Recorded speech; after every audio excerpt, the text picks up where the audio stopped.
I'm going to call to order the North Liberty Library Board of Trustees meeting for September 18th, 2023.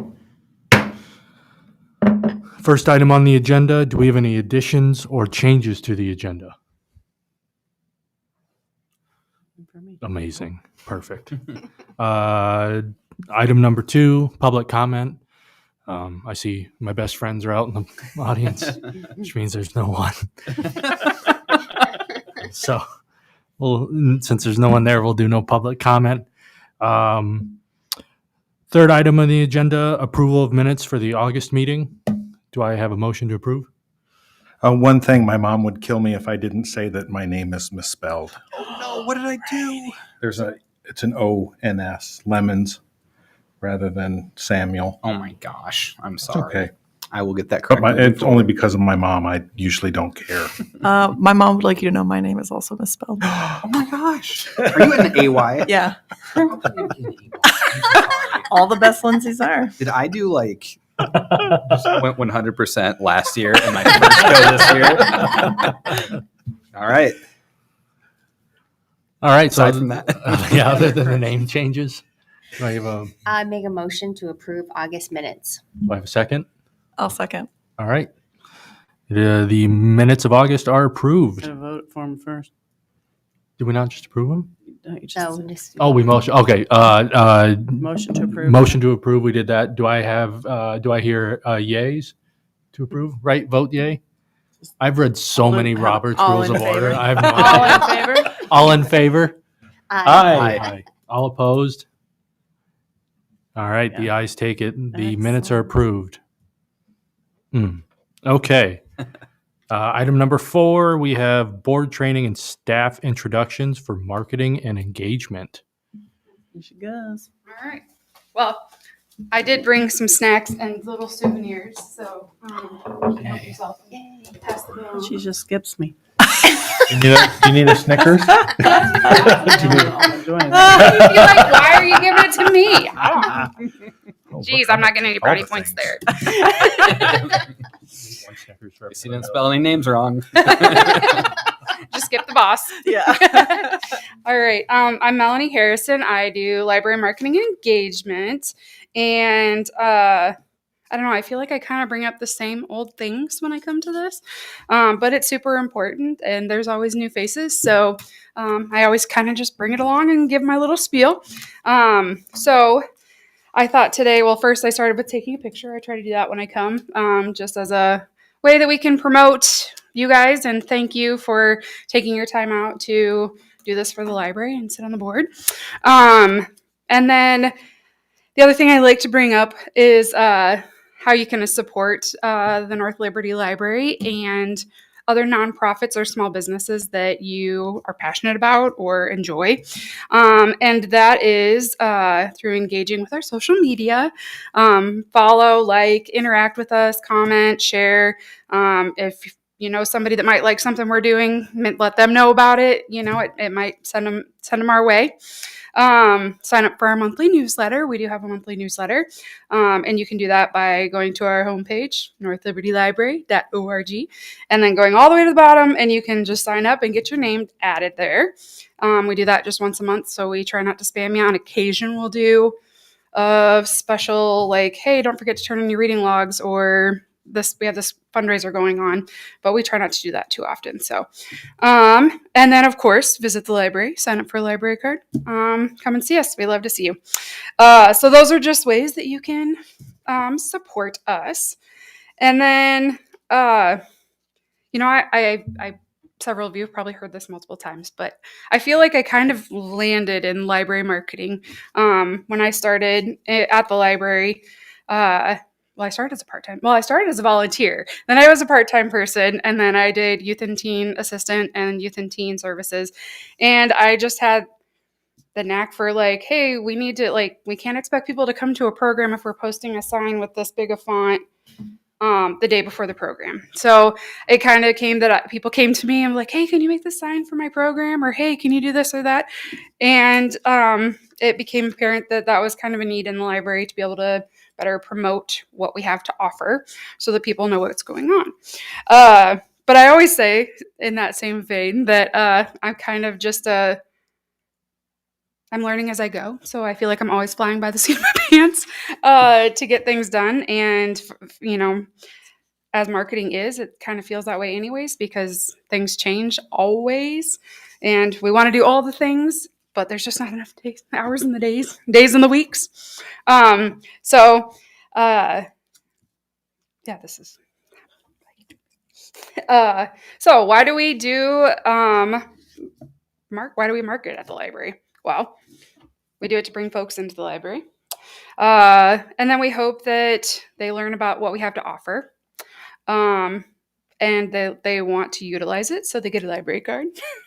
And then that they further that kind of storyline with us and attend programs, utilize the services, and find value in what they're maybe saving from not having to go out and purchase things, materials. It costs a lot to live these days, especially if you have kids. So having kids, or it costs a lot of money. So being able to like take that little bit down and utilize the library and not have to buy something is always nice. It's nice going to the library and not having to tell your kid no, or it's like, yeah, sure, whatever, take it home, we can take it home. Sometimes they don't want to bring it back, but that's something that we hope that we can utilize, and by doing that, people find value in us, and then when time comes around to do fundraising or things, then they feel invested and want to kind of give back to us and help support our mission. So I thought that would lead into sort of like some things that I have found successful in marketing the library. And then I'm going to kind of follow up with that and some struggles or things that are hard when it comes to marketing things at the library. So I think that it becomes, and I've been with the library for so long that I've gotten to know the community, and I know where people are engaging with us and who kind of engages with what. So I know that our Facebook is, the 30s, 40s, parents with kids. That's how we're going to get them to things.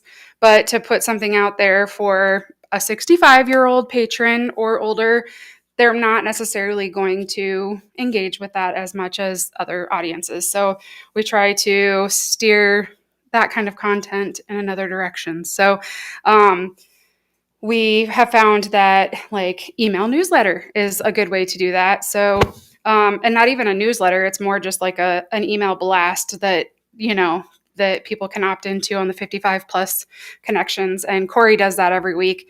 And that's how we get a different audience. So getting to know the community, knowing what folks will interact with, what they want to see from us. I also really like to post pictures to let people know what we're up to, but also maybe what they're missing out on when we have programs. So I'm always about photos. And then on social media, another way, like sometimes the things that we have to promote, while really great resources, don't always just grab people themselves. So to keep people interacting with our social media, we do throw in the fluff stuff, the funnies, the ha-has, because the more that people interact with us, of course, algorithms, then people interact with us and they see the other stuff. So we're always pulling that in there. And I always really enjoy, like I always say, when you can be silly, be silly. Like, I don't know. I enjoy dressing up for Halloween and doing silly things and that kind of stuff. I just think, yeah, have fun. So throwing in the silly, fluffy photos and memes and things like that, get people to interact with us.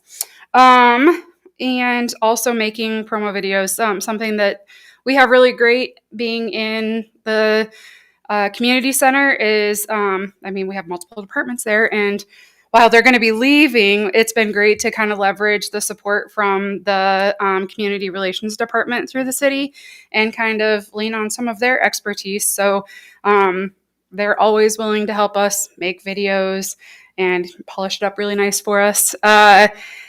So that's another way that we can grab people. We've done some really fun, like when we've done the flamingo flocking fundraiser, we've worked with them to do some really cool videos. And then we always do one for Library Card Sign Up Month, which is in September. So I think I included the link to watch that if you guys I don't know if Jenny passed that along, but that video is there. You It's take in a look there, at it. but- That's another thing that we kind of that benefit of having the city to work with us in reaching our goals. And then also learning when something's not working and letting it go or altering it. I mentioned the flamingo flocking fundraiser, and it's something that I started several years ago, and it's always a lot of fun, but it also takes a lot of time.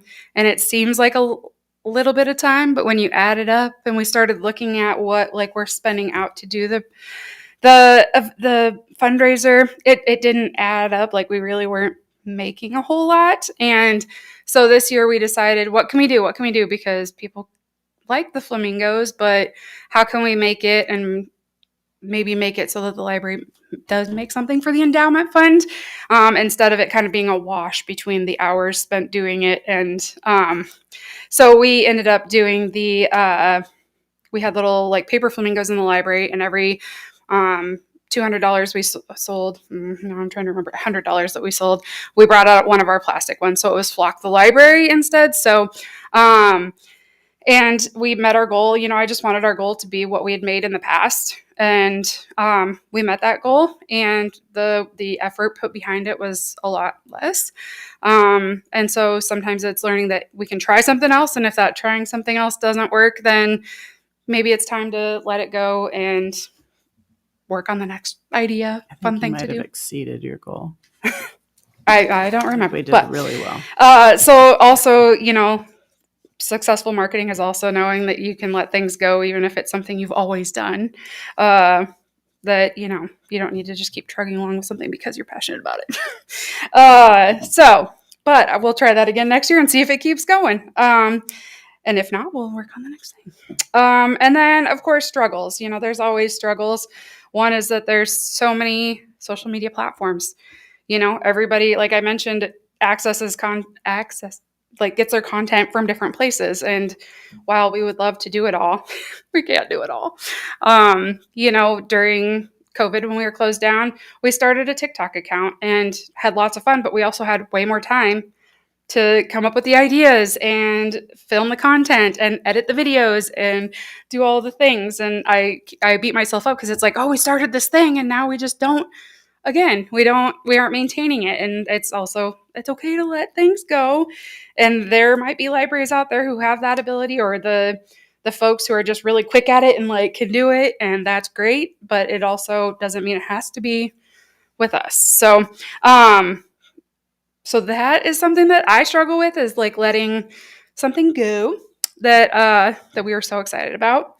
Another thing that struggle is, you know, again, kind of knowing the community that we've lived in, and the library's mission is to bring information to people. And sometimes, you know, it's easier to get those people there. You know, young families, we have no problem bringing them in for programs. They fill them up quick, and that kind of hikes those numbers. You know, there's other audiences that it's harder to bring into the library. Their priorities are in a different place. Parents are adults, or they simply want to use the space, but they don't necessarily want to hang out with librarians, teenagers. So I guess it's a struggle when you see a staff member who's really excited about a program that's coming to the library, and then see the numbers just not be where they want it to be. And it's a struggle to feel like taking it personally, like, well, what did I do? What did I do? I don't know. You know, like, how do we get people here? This is a cool cool program, but if you do a craft, people will come. Like, so it's also hard being all the places for everyone, and you don't want to disappoint your coworkers. So that's another area of struggle. And then I guess I already got ahead of myself and said the TikTok thing. But so I guess while we're talking, it's not a struggle, but something that I've leveraged in the last couple of years that I kind of had let it. So when I started with marketing, we started with a newsletter, but it was always a paper format. And we never had collected like emails and did like a digital version. When we redid our website in 2014, 15, somewhere in there, we also had that company create our like a digital newsletter template. And so we had been using that, and then the city did their rebranding, which included us. So then we revamped that again. But in that time frame, we also connected and merged with the city. So we send out our emails, like our audience still gets, but we access through the cities. And I was very like scared to input emails and sign people up for it as like new patrons, just automatically kind of doing it because they can go in and take their name off if they're not interested in getting the content. So we didn't do that until about February this year. And what I worried about was that our readership of our newsletter was, I mean, it's like 50, 60%, which most of the time it's like 40% that people will open and interact with your newsletter. And I was like, by the time we start throwing emails in there, then we're going to get, it's going to plummet and we're not going to get people reading our emails and doing stuff. And then we just decided we're going to do this. We're going to give it a try. If it doesn't work, then we'll figure out another way. Because the one thing that we always have is somebody's email address. If the Facebook nosedives, then we can at least send an email out.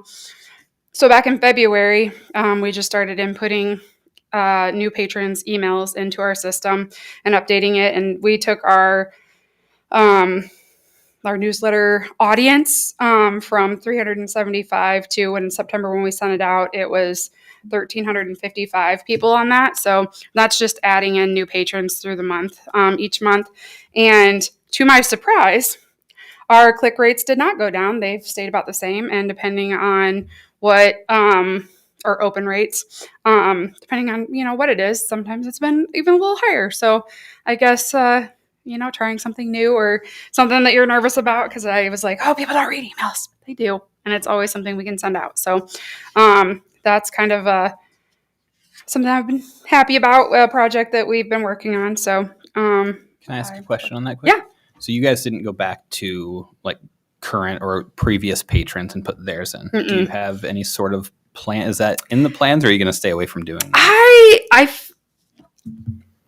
I don't know. We haven't really discussed that. It was thought, just having the new people, we know that they're engaged. And if we retroact and go back, I guess Andrew probably knows how to You might be able to pull we can people try that are export it. not. Just curious. I'm not saying it'd be No, it's not good or something I bad thought or about. I was like, where do we otherwise. start? Okay, let's curious. just add new patrons, Yep.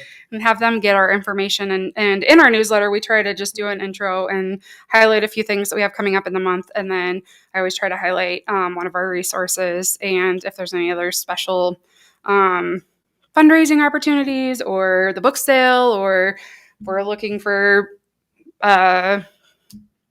I don't know. We just try to, keep it simple, but yeah, that's a good idea. That's something I'll have to talk to Andrew and see if he can, so that we don't get like maybe inactive patrons. Yeah, you can probably export it. Yeah. What was the number of people that receive our newsletters? What was that number again? So right now we have it at 1,355. Okay. Is that the number who receive it or the number of opens? That is the recipients, and then the open rate is about 50. It goes up and down, but like it was 53% for September. Great. It was 56% in August. We also haven't Andrew was out, so we didn't add the new patrons. So typically we do it before we send the newsletter for that month.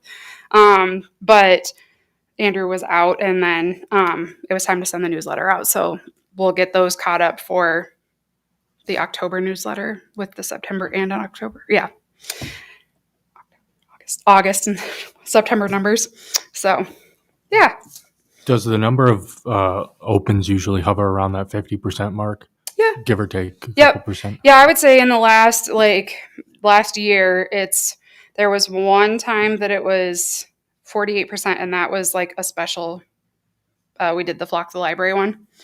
And that one was 48%, but otherwise we're like 51 to 56%. Yeah. Almost 57. It's a lot better than I thought it would be. I know. I that's why I really had a hard time, because we grew that from like 0 when we started the newsletter, and I was always just hesitant because I'm like, I don't want people to feel like they're getting spammed, and then they're gonna, unsubscribe, and then we're not gonna have people. And yeah, I don't know why we didn't start sooner. So yeah, maybe we can go back and catch some of those at least the past couple of years that are probably still active members. Yeah. So yeah. Thank you guys. Yeah, enjoy the snacks, and thank you for taking a picture and your time. Thank you Any very other much. questions Thank you. for Mel? Any other questions? No. All right. Thank you guys. Thanks. It's right there. Okay. Moving on to item 5. If I understand correctly, we are doing reports. Yeah, budget. We're sitting well. The personnel's at 14%, which is right now average is 16. Actually, I was a little surprised when I looked at if you look at the actual budget report, our part-time staff number was a little high, a little over, but we had some folks out and some transitions happening, with Jen being out on medical leave and things. So Jen and I sat down and took a look at it, and I'm not concerned at all about it, but I was a little bit like, oh, that's higher than normal for this time of year.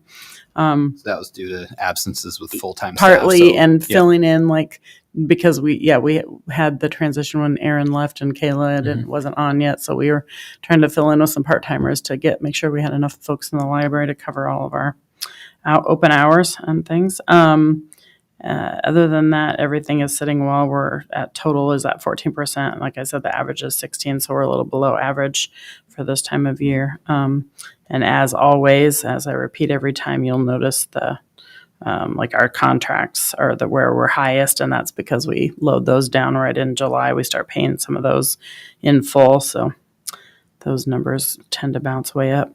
And that's where we are with budget. Anyone have any questions on that? You want me to jump on then? Shall we keep going? All right. So Friends had a meeting last month, but I wasn't actually there.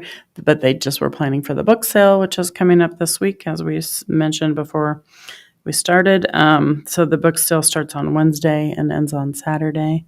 We've already had some people asking about it, so I hope we'll have a good turnout. Like I mentioned, this is the first time we've done a second annual book sale, so hopefully it will be well received, and we'll see if they get a pretty good profit on the summer one, so it'll be good to see how much this one makes.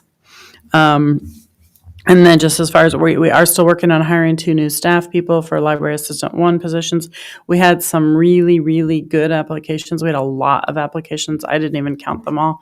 But we had a lot of really good ones. I believe they were lining up 7 interviews for the 2 positions for now. And I think there's some more folks that they could pick from on their maybe list. So they're just starting to get those scheduled because Kelly, Nick, and I will be leaving here for the Association for Rural and Small Library Conference here tomorrow. We fly out in the morning or in the mid-afternoon. And then I just want to mention our meeting room software that we use, the vendor we've been using forever, which we've never been super thrilled with it. It does the job, but we've looked for others and just haven't found one that really does everything we want. So we're going to put together a wish list. They are ending their platform. We just got a letter. It doesn't discontinue until I think October 31st next year, or August 31st next year or something. So we have a little time, but we're going to start querying other libraries to see what they use. And then we'll have an opportunity to talk to at least one vendor at conference next week that Nick and I will stop by. Nick Shimon and I will stop by and visit with while we're at conference. I don't know if there's any other meeting room software vendors at the conference that we didn't identify any, but we'll see when we get there. And then just for the community update, I was kind of hoping Jamie would be here because they actually attended the Library Freedom Project that Kayla and Emily also attended. I did not go. I was supposed to go, but when I was in New York, I was had a COVID exposure, and they were pretty strict on the COVID thing at the Library Freedom Project. So I just, as a courtesy, decided to stay back Today's my first day of unmasked work. I did test again this morning. I've tested positive or negative twice, so I'm got my fingers crossed that there is no COVID Scared me there. there for a second. I thought you were going to say you tested positive twice. Yeah, I did. Yeah, I did have a little. But those are slip in never my tongue. right. So Emily did in her family services report talk a little bit about the Library Freedom Project. Just that the mission of it was to restructure and execute library services to make sure that they're that we're protected across the country on the different things that are the dangers of intellectual freedom that are coming, kind of threatening intellectual freedom and our personal freedoms, and how we make people aware of it, because so many people just don't know what's going on. And I think I'm pretty excited, just as an aside, that the Iowa Library Association had this week a big church in Des Moines reach out to and ask for us to come speak because they want to know what they can do to help. They have a lot of activism in their church, and they want to make sure that they're on board to assist. So I think it's also about finding the right partners and making sure that we talk to people to let them know and mobilize a little bit more, because it's kind of crazy out there. I know that there is, we had the Vinton librarians, or that we had 3 quit. And we also had an author in, I believe it's Logan, Iowa, who had some challenges with their book. So there's things happening in our own state. Iowa is actually the second as far as negative legislation across the country, most of it towards school libraries, but the public libraries are going to be impacted by some of that as well. So it's really then how else can we bring people to the library or talk with people to make sure that they're aware of what's happening. Again, I think we have more people who would want to protect our freedoms than the opposite. And I think sometimes people just don't understand what's at stake. So I'm kind of bummed that I wasn't there. They said it was a very good program. Not as many as they'd hoped. I think there was 30 some signed up, and they ended up with 16 at the event. So then my next thing is I wanted to ask if people are available, if we could consider a shift to October 23rd for the next board meeting, which would be a week after. It actually works pretty well because we have a 5-week month this month, so it spreads us out a little further. I have this week the Association for Rural and Small Libraries. In 2 weeks, I have the board retreat for that same organization in Seattle. And then the following week, I have the Iowa Library Association conference.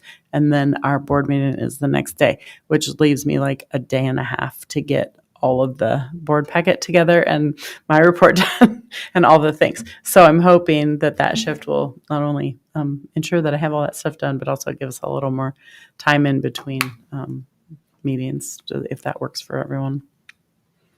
Yes, That works and for I me. did check on that to make sure that it was all right with the city, and they are fine with it. We just need to make sure that, again, we have the agenda up within our 24-hour time frame so that people see the agenda publicly. And I always put it up at the library on the windows. So that is great. We will do that shift then for October. And then, as I mentioned, I'm doing some traveling here in the next few days. That's part of the professionals.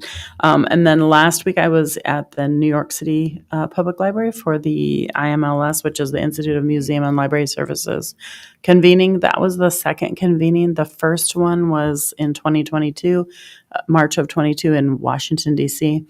This was the follow-up to that. Basically what the IMLS is charged with doing research about libraries and then funding grants across the United States to libraries. And their big thing with this, Crosby Kemper, who is the director of IMLS, is really a brilliant guy. And his thought is, how do we bring libraries back around to literacy and books as our main message, that the importance of literacy and learning in libraries and how we're tackling that. So they hired a company to basically research the research. They looked at 32 different research articles on literacy, and some of them were outside the library scope and some of them were in libraries, both school and public, and looked at how kiddos are learning and how they learn to read. And then we talked about, at this meeting, it was practitioners coming together to talk about what libraries can and are doing right now, and what research would help us. know where to drive those things or how to drive those things. So we started with two. They had two questions, a really lofty memo that was 5 pages of crazy research lingo that meant nothing to a lot of us.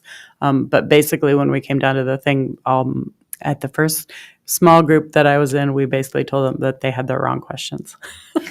So they're looking again. I mean, I think that they're in the right direction. They had some really great speakers from New York Public and some other different organizations from other outside of libraries who do literacy and reading, and some other bigger library folks, and not as many small people on the stage this time, but we had folks in the audience. There were at least 3 of us from small and rural libraries in that group, representing there, and I think there was some really good discussion.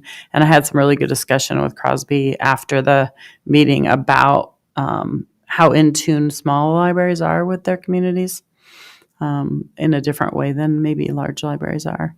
So I'm really glad that he is aware of that and it's on his radar. Although I think he'll be done at the end of this year, and that will be sad. We don't know who will be coming up behind him, but he's fabulous. So it'll be I'm kind of bummed. I'm hoping that whoever comes up behind him will take his cause and lead forth with it. Then the other thing that I thought was super exciting there was that we talked about, one of my friends who works at the Cherokee Public Library was talking about a program he does where he connects kids with kids in Japan through video chat. They do videos and they share them back and forth. And these kids love these exchanges.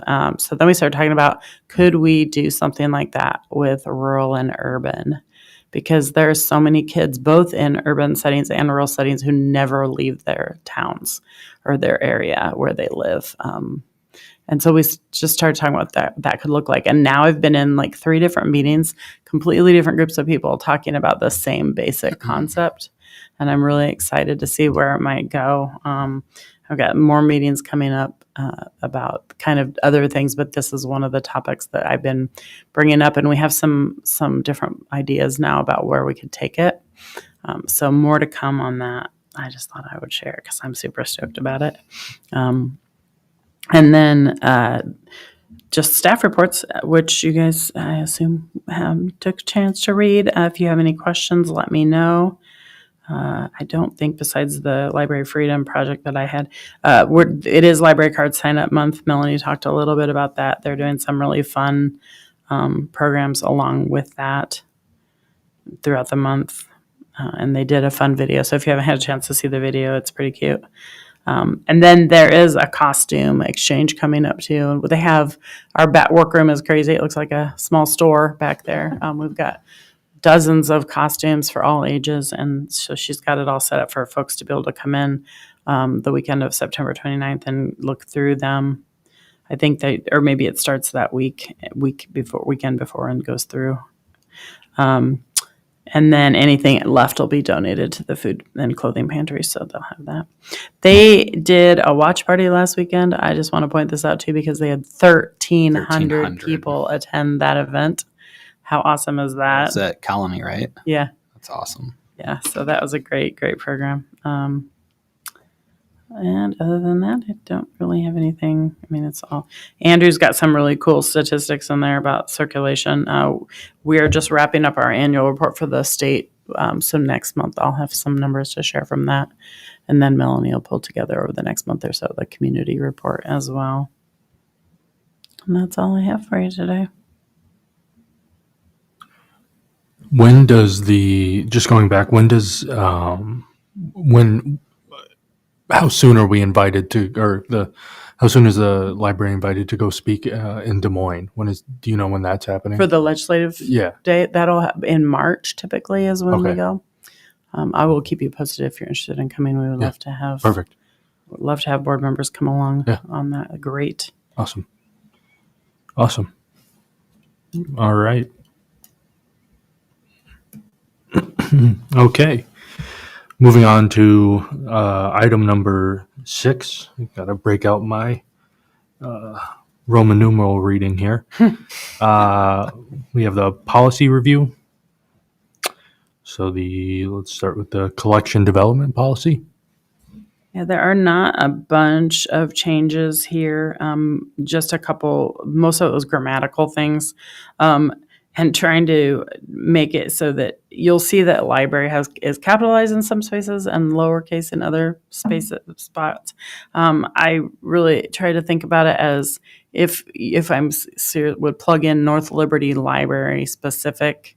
Then I capitalize library. If it's lowercase, it's because it's just talking about library in general, as in library staff, things like that. So this has been an ongoing thing that we've had them uppercase and lowercase. So if anybody knows if that's right or wrong, feel free to tell me. That was just kind of my take on it. It sounds right the way you're doing it. Yeah, I mean, that's how I read it, and I'm kind of a crazy grammar person, so I'm hoping it's correct, but I'm sure I missed some too, because every year we have to have a few things to edit. Other than that, there's not a lot of changes. As far the other thing I will say though is that the IDEA committee hasn't gotten their hands on this yet. They are going to start looking pretty thoroughly. The diversity and equity committee is going to start looking pretty thoroughly at all of our policies. They do it a little bit now, but they're a little behind. So they're going to start getting a jump on it and I know they've already looked at the meeting room one for next month. So we'll see what they come up with. Just making sure that who's that? The diversity, equity, inclusion. Yeah, we call it IDEA. It's inclusion, diversity, equity, and access. Okay. So they'll look at this from their lens with all of those different things. And I thought there was one other change that showed up, but I'm not. It either didn't translate into when I moved it into this PDF, or it wasn't that big of a thing. And then the other piece is just the statement of concern. And again, there were a couple of grammar things that staff caught and sent to me. So those changes have been made. But other than that, I don't have any recommendations. I didn't know if anybody on the board saw anything.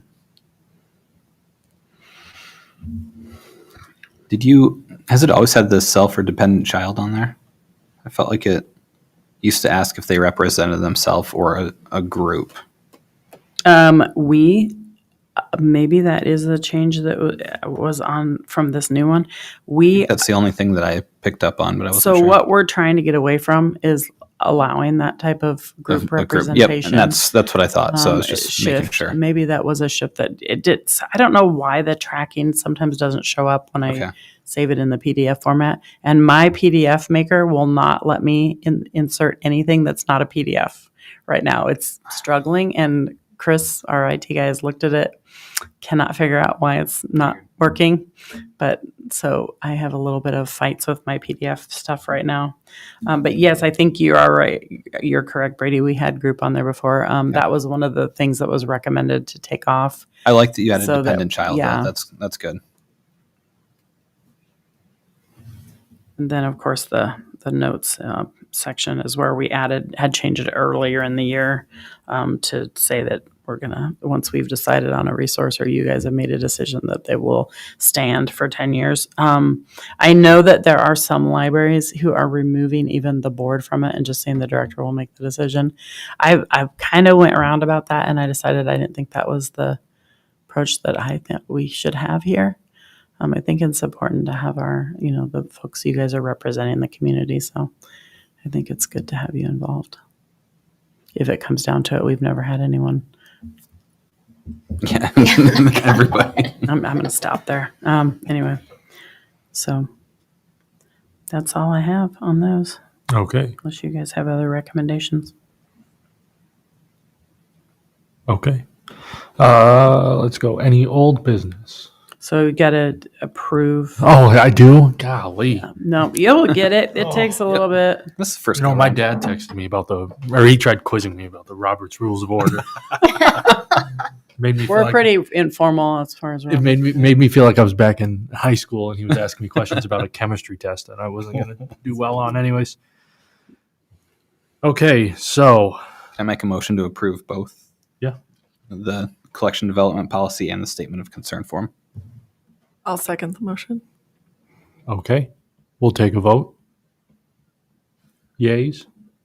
Aye. Aye. Or Aye. ayes. Noes or nays, whatever. If you're a horse, nay.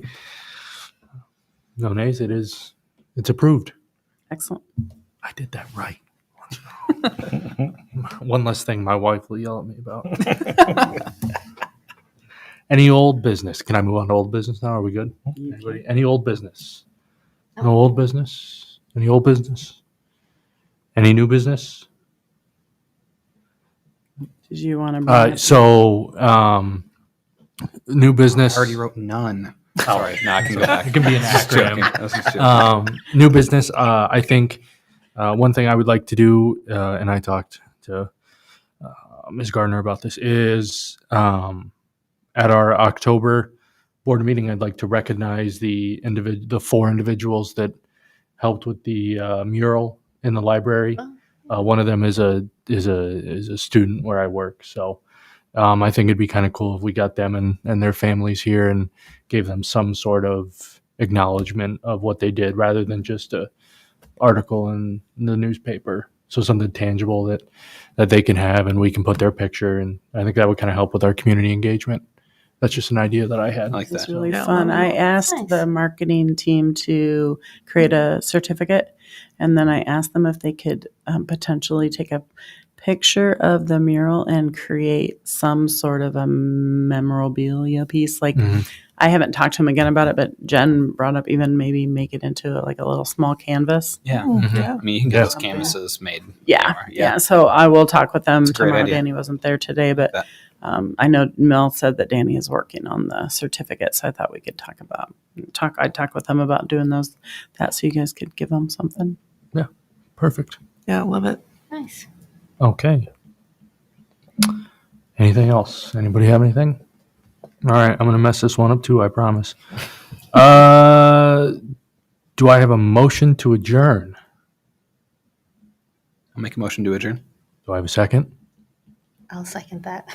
You don't Don't have to everybody- vote on that one. And you say we do or don't? Thank God. All right.